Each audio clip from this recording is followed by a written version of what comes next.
बार corona से डरना जरूरी है क्योंकि सिस्टम महामारी को अपराध समझ बैठा है।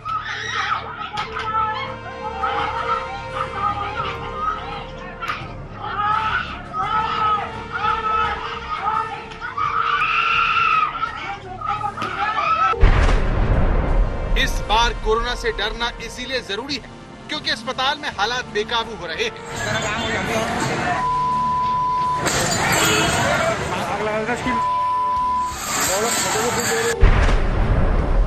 इस बार कोरोना से डरना जरूरी है क्योंकि वैक्सीनेशन और इंजेक्शन की किल्लत है। हमारे पास स्टॉक खत्म हो गया, हमने मालूम भी किया था वहाँ पे जाके, बट स्टॉक ही वहाँ अवेलेबल नहीं है। कोई मैनेजमेंट नहीं है।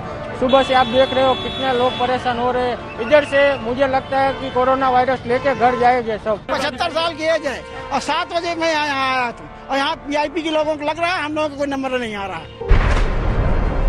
इस बार कोरोना से डरना जरूरी है क्योंकि कोरोना ने सरकारों को भी चौंका दिया है। स्प्रेड इतने तेजी से हो गया कि जिसके वजह से हम लोग अपनी तैयारी पूरी नहीं कर पाए। Initially number of patients and number of beds का अनुपात थोड़ा सा उसमें कम हो गया था। इस बार कोरोना से डरना जरूरी है क्योंकि प्रशासन जनता को दुश्मन मान बैठा है। अभी ऐसे घूमते फिरते हो मस्ती में, तो बता दो इनको भेजो जेल में, थोड़ा अस्थायी जेल जाओ तुम 2 घंटे के लिए। क्योंकि आप लोग कहाँ घूमना है, क्योंकि कहाँ जा रहे हैं, लोगों चक्कर होगा, 2 चक्कर लगेगी, बिना उसको मतलब लगा भाई बराबर चली कर।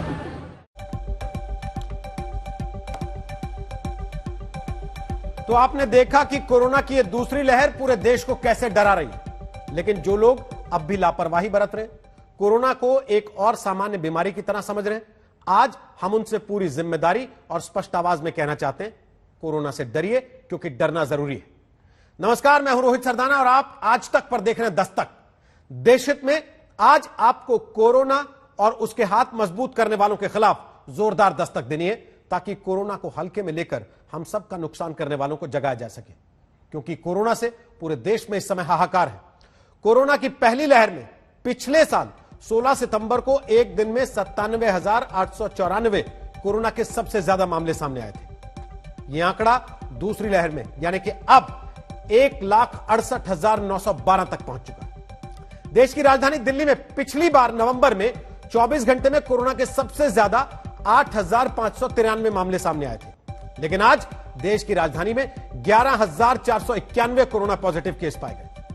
मुंबई में कोरोना की पहली लहर में 2,848 सबसे ज्यादा संक्रमित एक दिन में हुए थे, जो दूसरी लहर में तकरीबन 2.5 गुने होकर 6,905 तक पहुंच गए। तो आंकड़े आपने देख लिए, अब आप समझ गए होंगे कि क्यों हम देश को आगाह कर रहे हैं, कोरोना से डरने को कह रहे हैं, क्योंकि अगर अब भी हम सब नहीं जागे तो इसकी देश बहुत भारी कीमत चुकाएगा। हम सब की जिंदगियों पर इसका असर पड़ेगा। हालात कितने गंभीर हो गए इसका अंदाजा इस बात से लगा लीजिए कि सूरत में शमशान की भट्टियों ने पिघलना शुरू कर दिया है। सूरत की तरह देश भर में शमशान की भट्टियां 24 घंटे मुर्दों का दहन करने की वजह से पिघलने न लगे, उसके लिए जोरदार दस्तक दीजिए। दूसरी दस्तक उन लोगों को जगाने के लिए जो लगातार कोरोना को फलने फूलने का मौका दे रहे हैं। सूरत से आज हमारे पास कोरोना की बहुत भयानक तस्वीरें सामने आई हैं, जहां शमशान की लोहे की भट्टियां पिघल गई। शमशान की लोहे की भट्टियां सच में पिघल गई। तस्वीर खास उन लोगों के लिए जो कोरोना के खतरे को जानते हुए भी अनजान बने हुए हैं। दस्तक में जब ऐसे लोग सूरत से आई ये पूरी तस्वीर देखेंगे तो उनकी भी आंखें खुली की खुली रह जाएंगी। ये कैसे हुआ, इसकी पूरी विस्तृत रिपोर्ट आपका इंतजार कर रही है। लेकिन एक बार फिर से समझिए, आज तक क्यों आपसे कह रहा है कि कोरोना से डरिए। सूरत गुजरात में कोरोना का केंद्र है, लेकिन बाकी राज्य के हालात भी बहुत अच्छे नहीं है। रविवार को गुजरात में कोरोना के 24 घंटे में 6,021 केस सामने आए, जो राज्य में कोरोना का 24 घंटे के भीतर केसेस का सबसे बड़ा रिकॉर्ड है। इसके अलावा पिछले 24 घंटे में कोरोना से 55 लोगों की मौत हो चुकी है। तो गुजरात में भी कोरोना के हालात बेकाबू हैं। अदालत को कहना पड़ रहा है कि ऐसा लगता है सरकार ने जनता को भगवान भरोसे छोड़ दिया।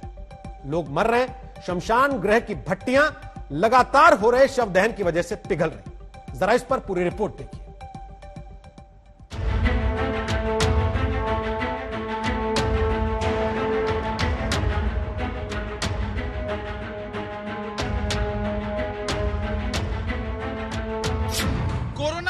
डरना जरूरी है क्योंकि सूरत में दिन रात जल रही है लाशें।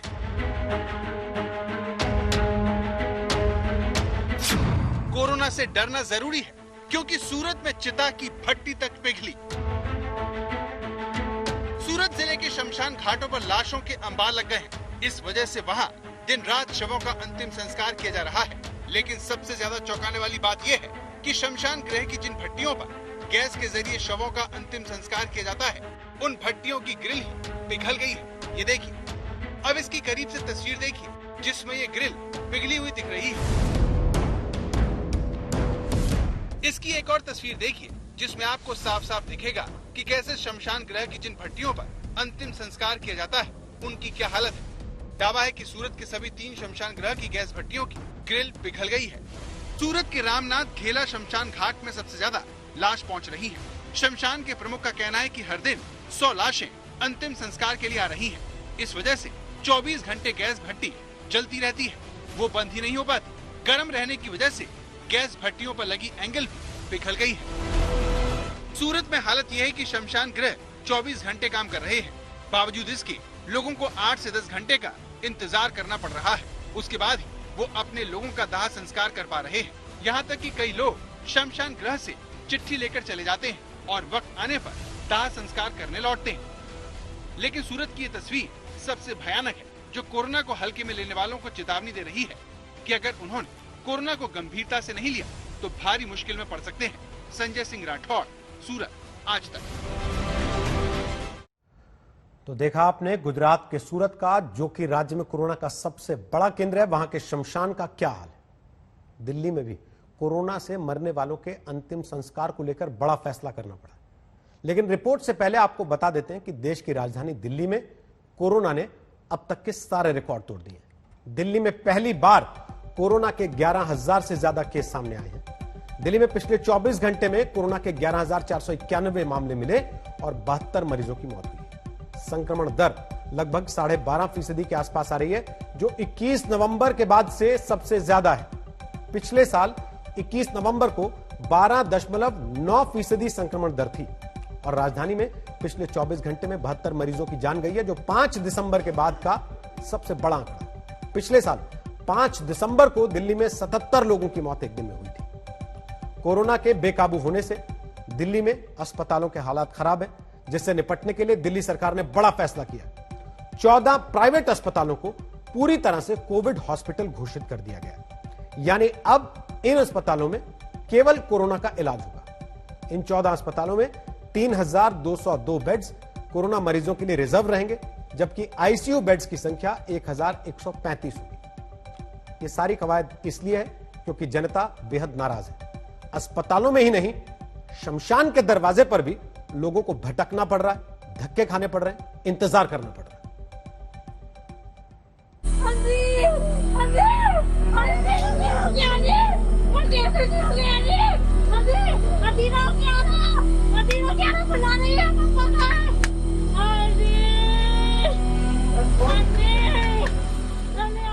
हमें माफ करें क्योंकि ये तस्वीर आपको विचलित कर सकती है। बच्चे बुला रहे पापा का।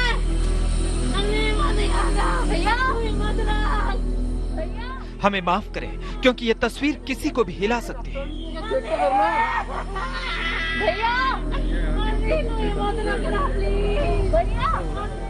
लेकिन जिस देश में कोरोना को मजाक समझने वालों की अच्छी खासी तादाद हो, उनके जहन में जागरूकता की दस्तक देने के लिए इंदौर की ये तस्वीर दिखाना बहुत जरूरी है।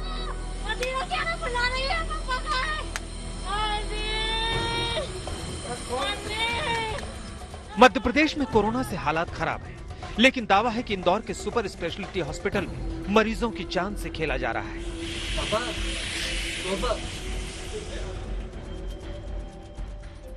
एक व्यक्ति 50 लोगों को संभाल रहा है, क्या तो बेड भरेंगे और क्या तो पेशेंट नहीं हो रही है, ये मैं बैठा पाऊँ या सामने के सामने। और गार्ड को भी ऐसा है कि किसी का रेफरेंस है तो अंदर गाड़ी आएगी, नहीं तो बोल रहा है बाहर से ही कि सब बेड फुल है। आप कोई भी अननोन पर्सन को लेके वहाँ पूछवा लो, गार्ड सबसे पहले यही बोलेगा कि हम भुगत भोगी 1.5 घंटे से हम परेशान हो रहे हैं। उनको यही नहीं मालूम है उनके जो ये इंस्ट्रूमेंट रखे हुए हैं, इनकी बैटरी डाउन है कि ऑन है, क्या है, उनको यही नहीं मालूम। पीड़ित परिवारों का कहना है कि अस्पताल में बेड और मेडिकल स्टाफ दोनों की कमी है। ये बेड कहीं भी नहीं मिल पा रहे हैं, कोई से भी अस्पताल में बेड अवेलेबल नहीं है। एमटीएच गया तो वहाँ पे बोर्ड टका हुआ है एमटीएच के बाहर कि यहाँ पे बेड फुल है। इस देश का सिस्टम कोरोना के सामने कैसे कांप रहा है, ये समझाने के लिए इस महामारी को हल्के में लेने वाले ध्यान से देखें। क्योंकि दिल्ली में कोरोना की दूसरी लहर में शमशान में कोरोना मरीजों के लिए चिता आरक्षित की जा रही है। लखनऊ में दावा है कि शमशान में कोरोना से मरने वालों के शव तेजी से पहुंच रहे हैं, जिससे वहां लकड़ी की किल्लत हो गई है। वहीं गुजरात के सूरत में 15 साल बाद एक शमशान को दोबारा शुरू करना पड़ा है। वहीं रांची में तो शमशान घाट में दावा है कि अंतिम संस्कार के लिए कोरोना से मरने वालों के परिजनों को घंटों इंतजार करना पड़ा। ये सारे हालात लगातार खतरे की दस्तक दे रहे हैं, बता रहे हैं कि कोरोना से डरना जरूरी हो गया है। ये उत्तर प्रदेश की राजधानी लखनऊ का बैकुंठ धाम अंतिम संस्कार स्थल है। आमतौर पर यहाँ एक दिन में 8 से 10 लोगों का अंतिम संस्कार होता है, लेकिन कोरोना की इस दूसरी लहर में ये घाट भी छोटा पड़ गया है।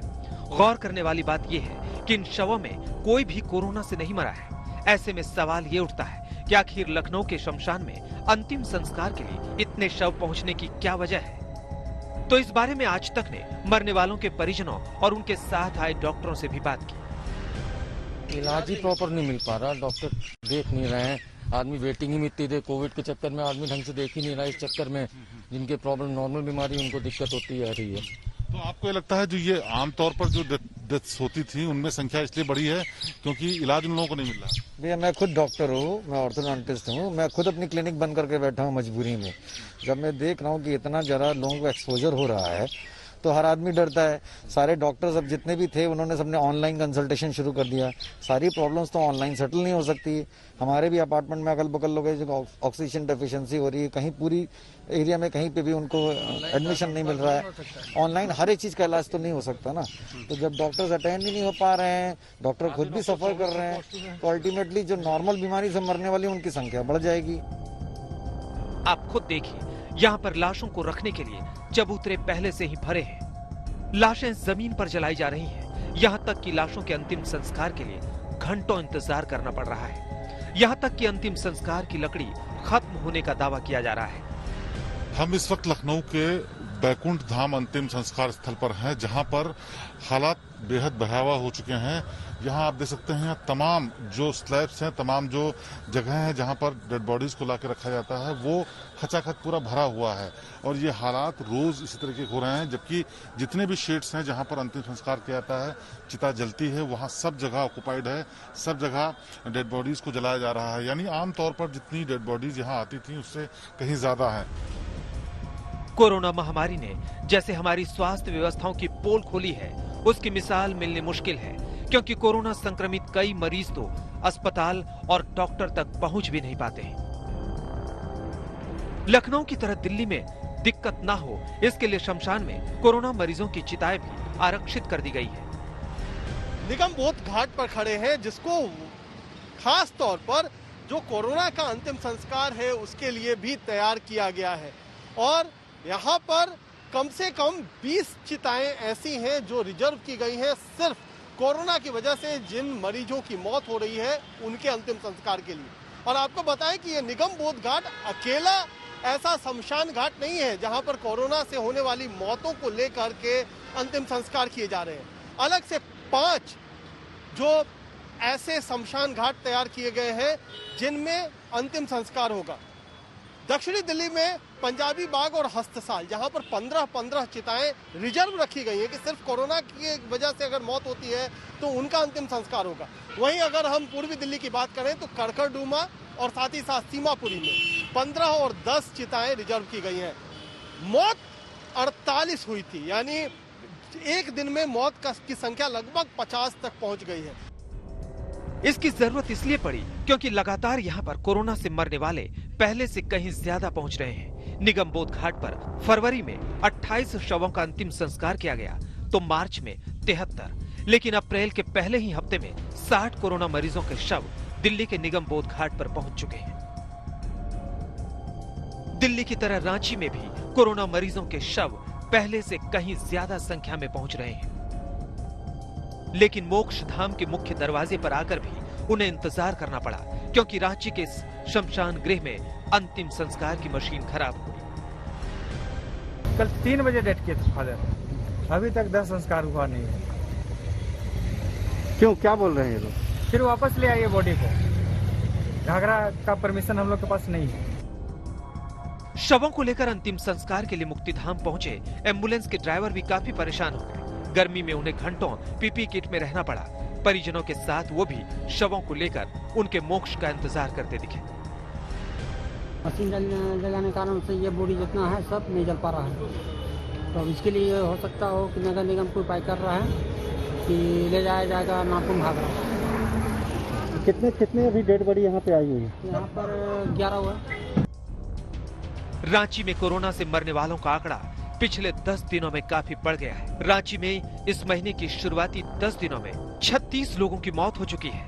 वहीं झारखंड में मौत का आंकड़ा 100 के पार चला गया है। दिल्ली से कुमार कुणाल, लखनऊ से शिवेंद्र श्रीवास्तव, रांची से मृत्युंजय श्रीवास्तव के साथ संजय सिंह राठौर, सूरत, आज तक। कोरोना घर बाहर हर तरफ से आक्रमण कर रहा है, लेकिन कोरोना के इस विकराल रूप के बावजूद कोविड के नियमों और पाबंदियों के उल्लंघन के मामले बदस्तूर जारी। हमारी अगली दस्तक कोरोना काल में लापरवाही, गैर जिम्मेदारी और इतनी बड़ी महामारी के बावजूद सामने आ रहे आपराधिक लालच के खिलाफ है। उचित करता हूं कि आप लोग अपने अपने घरों में रहें। लॉकडाउन लागू है, कार्रवाई होगी।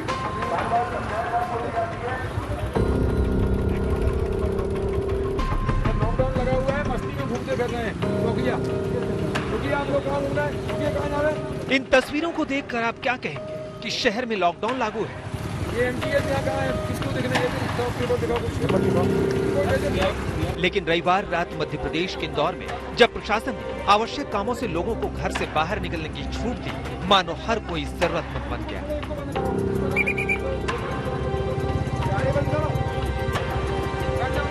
आवश्यक काम के नाम पर घर से बाहर निकलने का मानो बहाना चाहिए था। लॉकडाउन लागू है, चलो हम तुम्हें दवाई दिखा देंगे बेटा, सारी दवाई अभी देखते हैं। इसको जेल भेज दो, अस्थायी जेल में 2 घंटे के लिए। चलो हो गया, तुम्हारे पापा आएंगे तुम आने के लिए, मना उसको जेल बाहर भेजो जेल में। कहते सब लोग सड़कों पे घूमेंगे इस तरह से, हीरो बन के सड़कों पे घूमने निकले हुए हैं। शर्म नहीं आ रही है तुमको? पूरे शहर में कोरोना फैला पड़ा है, तुम यहाँ घूमते फिर रहो। अपनी गलती मानने को तैयार नहीं, पढ़े लिखे लोग होने के बाद इस तरह की गलती कर रहे हो। इंदौर के अपर कलेक्टर पवन जैन के औचक निरीक्षण में ऐसे तमाम लोग पकड़े गए जो छूट को बाहर घूमने का जरिया मान के निकल आए थे, और कईयों ने तो सोशल डिस्टेंसिंग के नियमों को भी तोड़ा था। लोग लगातार इसका उल्लंघन करते हुए पाए जा रहे हैं, तो कुछ लोगों को अभी पकड़ा गया है, उनको नसीहत भी दी जाएगी, और उसके बाद भी यदि नहीं मानेंगे तो फिर हम लोगों ने अस्थायी जेल और बाकी अन्य प्रावधान है उनके तहत हम लोग कार्रवाई करेंगे। आवश्यक कार्य से आमजन बाहर नहीं निकलेंगे। कोरोना से डरना जरूरी है, लेकिन रिकॉर्ड केसेस के बावजूद बेपरवाह होना जैसे आदत का हिस्सा। मध्य प्रदेश के ही पन्ना में लॉकडाउन का पालन न करने वालों पर प्रशासन ने कार्रवाई की। लॉकडाउन और नाइट कर्फ्यू को लेकर प्रशासन की गाइडलाइंस के उल्लंघन के मामले सामने हैं, लेकिन जब प्रशासन आंख मूंद के बैठा तो क्या करेंगे? ये तस्वीर है बिहार के वैशाली की। विष्णु महायज्ञ के आयोजन के लिए यहाँ मेले का आयोजन चल रहा है। रोजाना भव्य पूजा पंडाल में हजारों की भीड़ उमड़ती है। पूजा स्थल के पास बाजार, खेल तमाशे से लेकर झूला और मेले का इंतजाम है। वैशाली जिले में ऐसा अकेला आयोजन नहीं है, जिले में 40 से ज्यादा जगहों पर मेला चल रहा है। आयोजन तो बहुत बड़ा था, लेकिन कोविड को लेकर के हम लोग इसमें जो है सोशल डिस्टेंसिंग का पालन करते हुए इसको छोटा अभी रूप लेकर के इसको चाहेंगे कि सक्सेसफुल हो। इन आयोजनों को लेकर जब जिला प्रशासन से सवाल जवाब किया गया तो डीएम महोदया कैसे जिम्मेदारी से बचती नजर आई, इसे खुद ही सुन लीजिए। देखिए, वही मैं बोलूँ, पहले से अनुमति लिया गया होगा तो ये रोक जो है आज से ही लागू होगा, तो उसके बाद आगे का एक्शन, तो इसीलिए परमिशन नहीं दी जाएगी। अब किसी को परमिशन नहीं है, जिसको दिया गया है उसको वापस नोटिस किया जाए। आज से एसडीओ द्वारा सभी को जिनको भी परमिशन के लिए। कोरोना की मार है तो क्या, भला जिंदगी कैसे रुक सकती है? ऐसी दलील देने वाले आपको बहुत लोग मिल जाएंगे, लेकिन क्या महामारी के संकट काल में हमें अपनी सोच और अपनी जिंदगी जीने के तरीके में बदलाव नहीं करना चाहिए?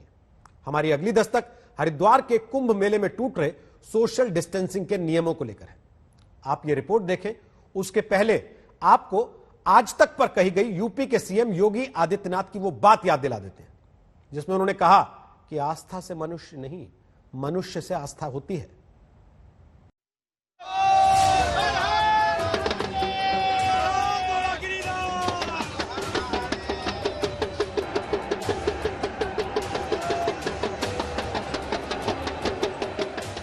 वैसे तो हरिद्वार कुंभ में हिस्सा वही ले पा रहा है जिसने कोरोना के खिलाफ टेस्ट पास कर लिया है, लेकिन क्या इतना काफी है?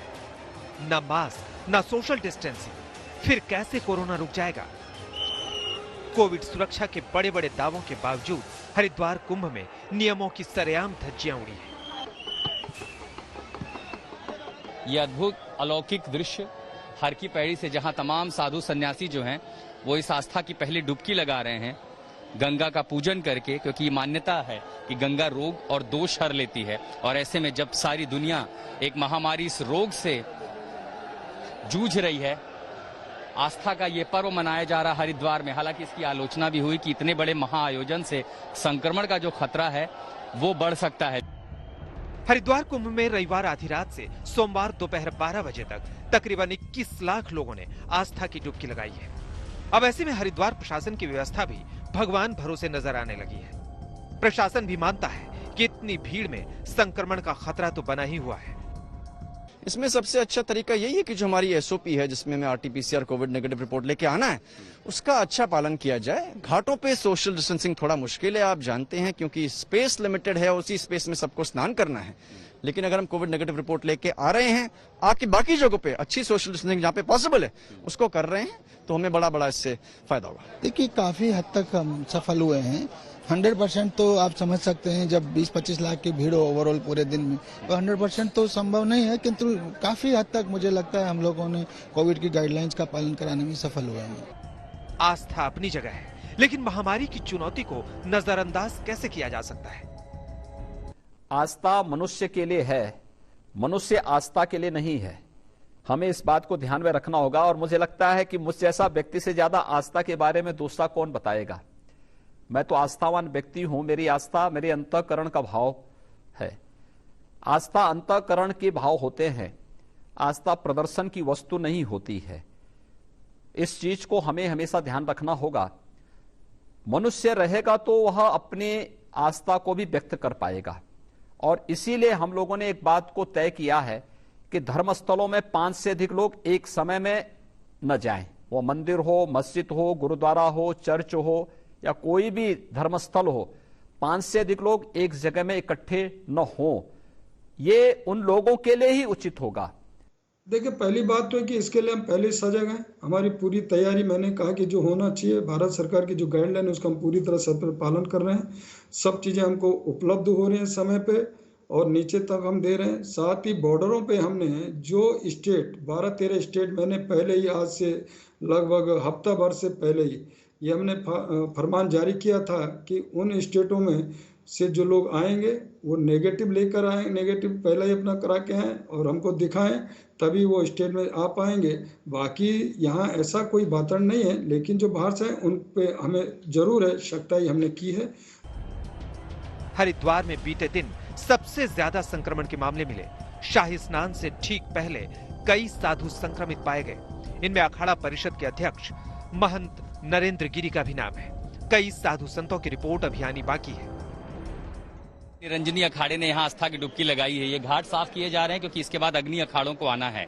कल रात गंगा आरती जब हो रही थी, चूंकि आज सोमवती अमावस्या का पवित्र मौका है, इसीलिए शाही स्नान का आयोजन है।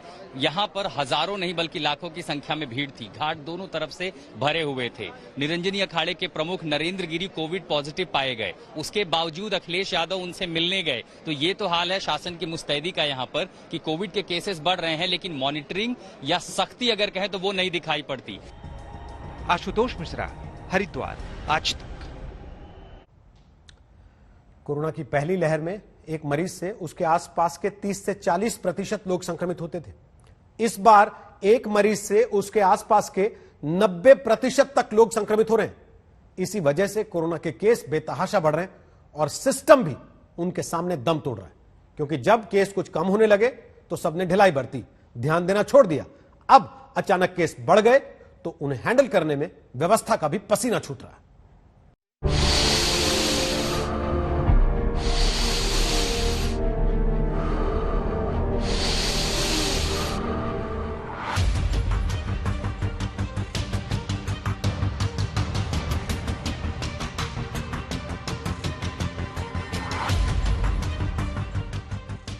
अस्पताल में बेड नहीं, बेड है तो ऑक्सीजन नहीं, ऑक्सीजन है तो दवाई नहीं, इंजेक्शन नहीं। बचकर कहां जाएंगे? सरकार और सिस्टम की बेफिक्री आपको छोड़ेगी नहीं। जगह कोई भी हो, पिछले 2 हफ्ते से यही हाल है। दिल्ली में 50 से ज्यादा अस्पतालों में आईसीयू और वेंटिलेटर बेड्स की शॉर्टेज है। दिल्ली के 44 अस्पतालों में वेंटिलेटर बेड भर गए हैं। हालत ये है कि पिछले साल की तरह फिर से अस्थायी व्यवस्था करनी पड़ रही है। कोरोना ने दिल्ली का हाल एक बार फिर से बेहाल कर दिया है। जिस बैंकेट हॉल में शादी की शहनाई बजनी थी, वहां पर कोरोना मरीजों के लिए बेड्स लगाए जा रहे हैं, क्योंकि दिल्ली में अब बेड्स की कमी होने लगी है और ऐसी स्थिति में मरीजों को दिक्कत ना हो, सरकार अलग अलग बैंकेट हॉल को अस्थायी कोरोना अस्पताल में तब्दील कर रही है। हर रोज 10,000 से ज्यादा केस आएंगे तो यही होगा, लेकिन जब हालात बिगड़ जाते हैं तब सरकार को याद आता है और फिर अपनी लापरवाही से ज्यादा दूसरों की बात की जाती है।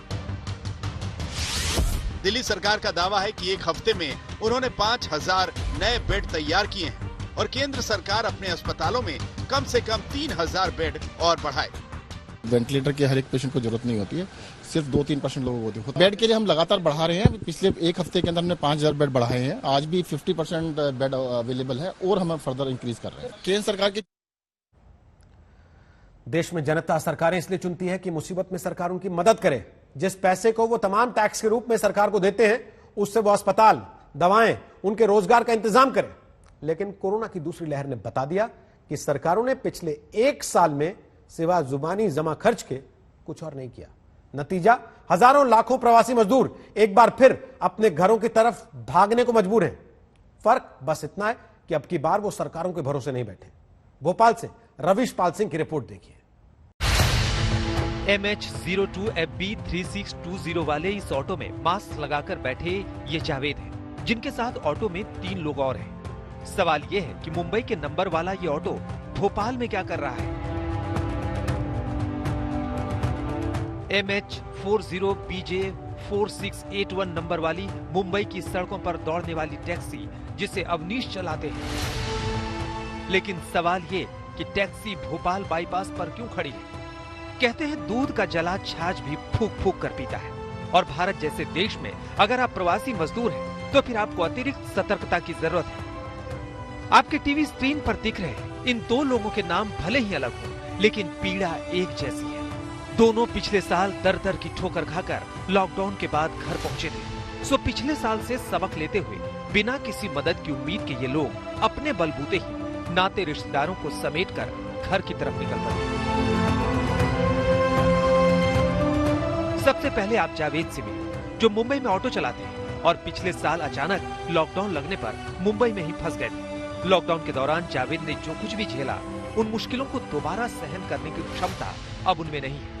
लिहाजा जैसे ही महाराष्ट्र में लॉकडाउन की आहट हुई, उन्होंने अपना बोरिया बिस्तर बांधकर ऑटो से ही घर निकलने का फैसला किया।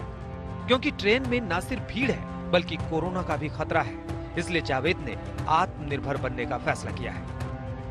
मुंबई से गया की दूरी 2000 किलोमीटर है, जिसमें भोपाल भी पड़ता है। जावेद जानते हैं कि 2000 किलोमीटर का सफर तय करने में काफी दिन लग सकते हैं, लेकिन वो कहते हैं कि उनके पास कोई विकल्प भी नहीं है।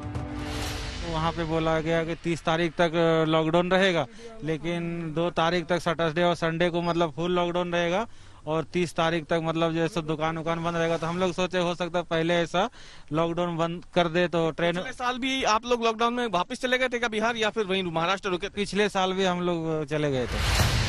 महाराष्ट्र में लगातार हालात खराब हो रहे हैं। अस्पतालों में मरीजों के रिश्तेदार बेड से लेकर इंजेक्शन के लिए भटक रहे हैं। कोरोना रोकने के नाम पर लगी पाबंदियां अवनीश जैसे टैक्सी चलाने वालों का दम निकाल रही हैं, जिनके पास घर लौटने के अलावा कोई चारा ही नहीं बचा है। मुंबई में 20 साल से टैक्सी चला रहे अवनीश फिलहाल ओला कैब चलाते हैं। आगे किसी मुसीबत में ना फंसे इसलिए अवनीश ने पहले परिवार को घर भेजा और अब अपनी कैब में 7 और लोगों को लेकर अपने गांव जा रहे हैं।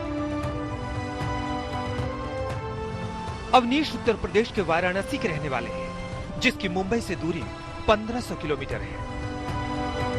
भौरी बाईपास पे हम मौजूद हैं। महाराष्ट्र से एक पूरा जत्था है जो यूपी के वाराणसी की ओर जा रहा है। ये सभी वहाँ पे कोई टैक्सी चलाने का काम करता था, कोई अपना मार्केटिंग का काम करता था। क्या स्थिति है महाराष्ट्र में? क्यों आप लोगों को ऐसा लग रहा है कि लॉकडाउन लग सकता है?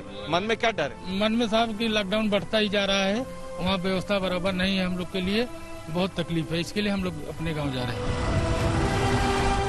जावेद और अवनीश जैसे लोग 6 महीने पहले ही मुंबई में अपने काम पर लौटे थे, लेकिन एक बार फिर उन्हें घर लौटना पड़ रहा है। सवाल यह है कि पिछले 1 साल में सरकारों ने क्या किया? क्यों नहीं सबक सीखा? क्यों सरकारें साल भर तक कोरोना के भरोसे बैठी रही? क्योंकि अगर कोरोना से जंग में सरकारों ने ईमानदारी से प्रयास किए होते तो जावेद और अवनीश जैसे लाखों लोगों की रोजी रोटी न चौपट होती और न ही उन्हें इस तरह दोबारा अपने घर लौटना पड़ता। रवीश पाल सिंह, भोपाल, आज तक। दस्तक में आज के लिए इतना ही। कल आपसे फिर मुलाकात होगी एक नई दस्तक के साथ। तब तक के लिए अपना और अपने परिवार का ख्याल रखिएगा। नमस्कार।